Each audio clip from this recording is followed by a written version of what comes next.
What's up, guys? I'm Jed Imdroff, and this is Big Man Fitness.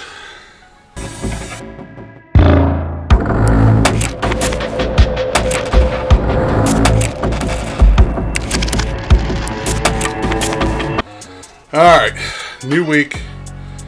Man, do I got a lot to tell you. If I sound gassed, stay for the video. You'll understand why. I'm going to be a little short of breath, so bear with me. This isn't easy. We're getting it done. So, let's just tell a little story. Didn't work out at Soldier Fit this week for good reason. This past Saturday, July, 19th, I started feeling some pain in my lower left lung. I was getting pain. I would almost say localized, like kind of down in here, lower left side of my left lung. Every time I try to take a deep breath. It's still there a little bit still. But, so, Saturday feeling really gassed, out of breath. Couldn't really take a deep breath. It was painful.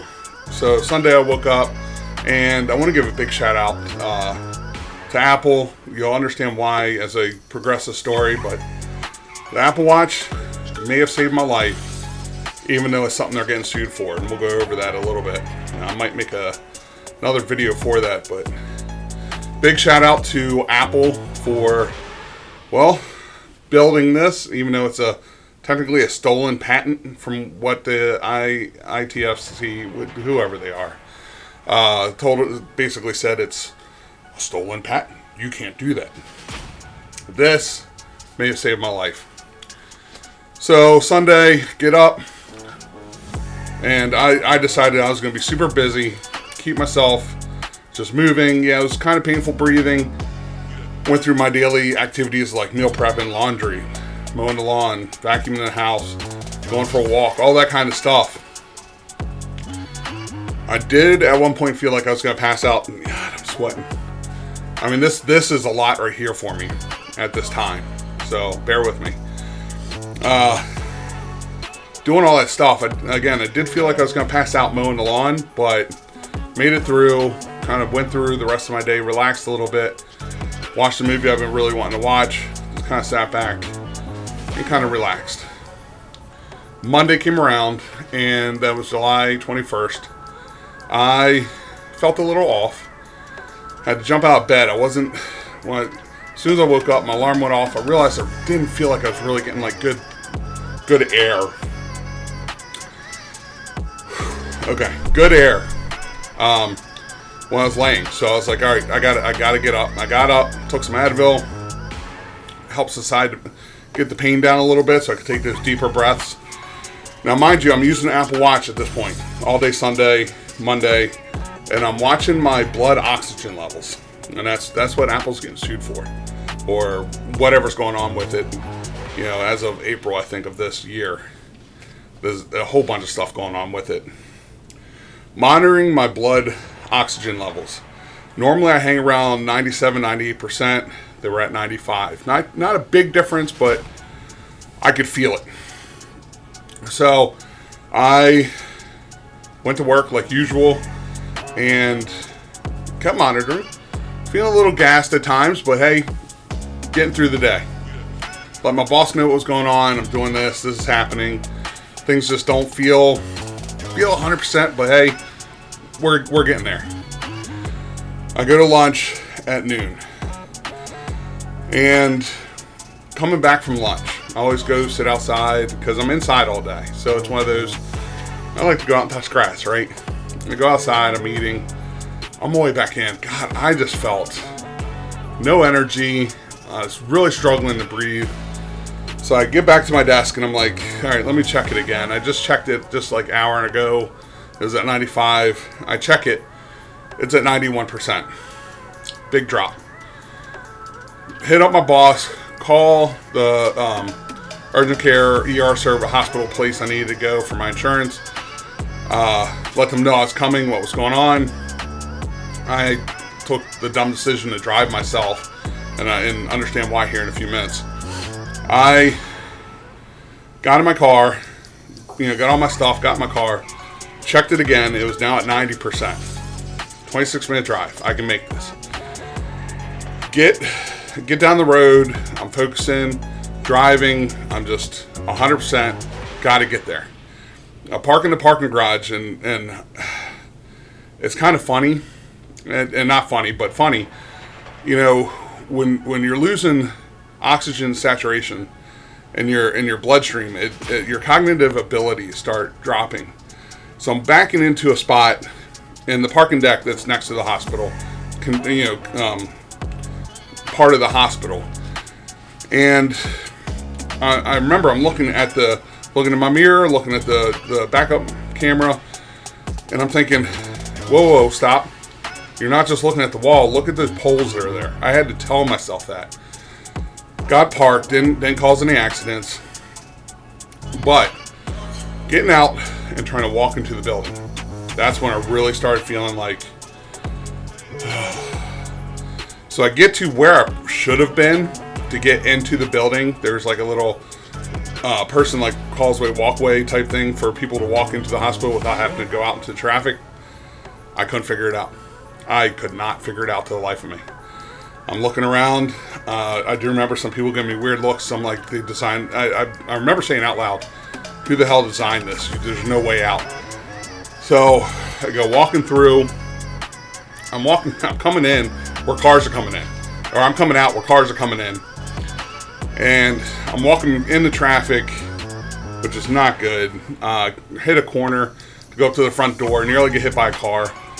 Stumbling around, get through the front door. Now, when you get in the front door, you're supposed to veer left to go through the metal detectors. There's a couple people standing there. They're yelling at me. I don't understand what they're saying. I'm just pushing my way through because I see the check-in counter. And I push my way through. They're trying to, hey, stop. They're grabbing me.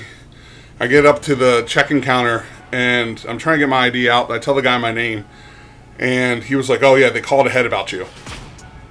And the security guard's like literally got his hands on my arm trying to pull me back to go through the metal detectors.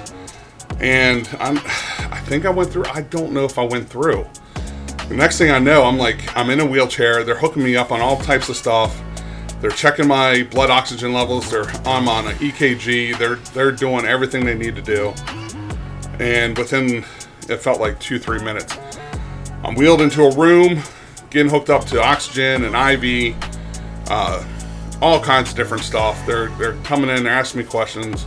I'm a little discombobulated. I'm doing my best, right? Within an hour, it seems like they get me back up to around 91% blood oxygen saturation, which is a massive improvement. Because when I got there, apparently I was at like 84%, which is a huge drop. So what? About an hour, I went from 95 to 84. It's not good. You can tell I'm sweating like crazy. I'm getting gas just standing here trying to do this, but we'll get through this. We'll get through it, I promise. So, next couple hours, I'm on oxygen. I'm doing all these like nebulizers. They put this thing on your face, and with different chemicals, medicines, and stuff that's trying to help me get things moving. Get me up to about 94%. Everything's looking good. I'm on the mend. Going for a CT scan. I have to wait a few hours for answers on that. I can't remember when they came in to tell me the answers. My dad, stepmom came down. They hung out for a while. After they left, it's like 10, 11 o'clock at night, I think. I decided, all right, the TV didn't work. I was getting bored.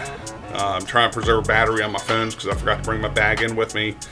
Not that they probably would have let it because it's got tools and stuff in it, but so I'm sitting there and I'm like, all right, I'm gonna close my eyes and just try to get a little rest.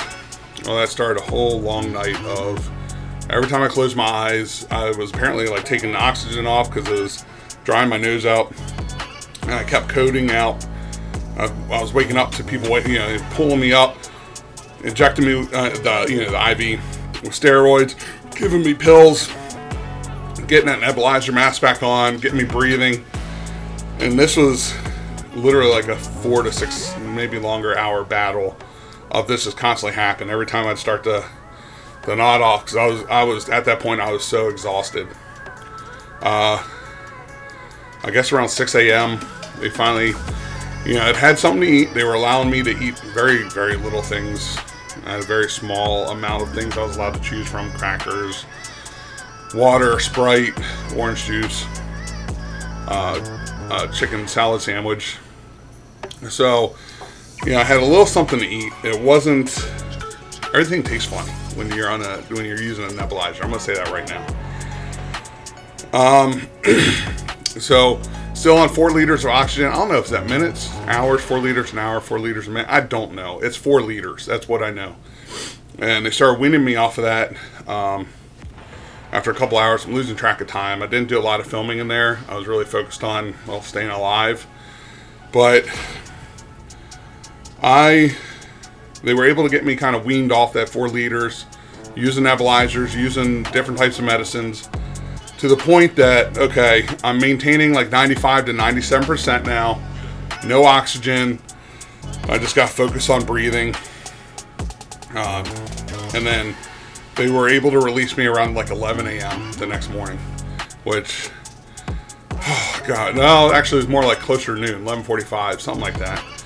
And, it's just been a struggle since then. I'm gassed just moving around the house. I feel like I've ran a marathon just making my bed right now, just trying to keep breathing going.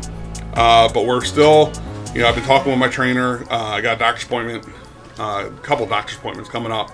So I'll keep you guys informed. We're on the mend. Things are going to get better. We're back at this. So lots that are going on behind the scenes. I'll try to keep you guys informed as best as possible. But as for now, we'll keep doing what we need to do. We'll get ourselves better, and we'll get back into the gym, get back into where we need to go. Because I feel, had I not had all this weight and been in a better shape, this problem wouldn't have been as bad as it turned out to be. So guys and gals, that's what I have for you this week. I just wanted to explain what's going on. So if you don't see me doing all my workouts and everything, I'll probably still throw some of that in as B-roll. But I was planning on shooting a lot of video this week at the gym, and that's not happening.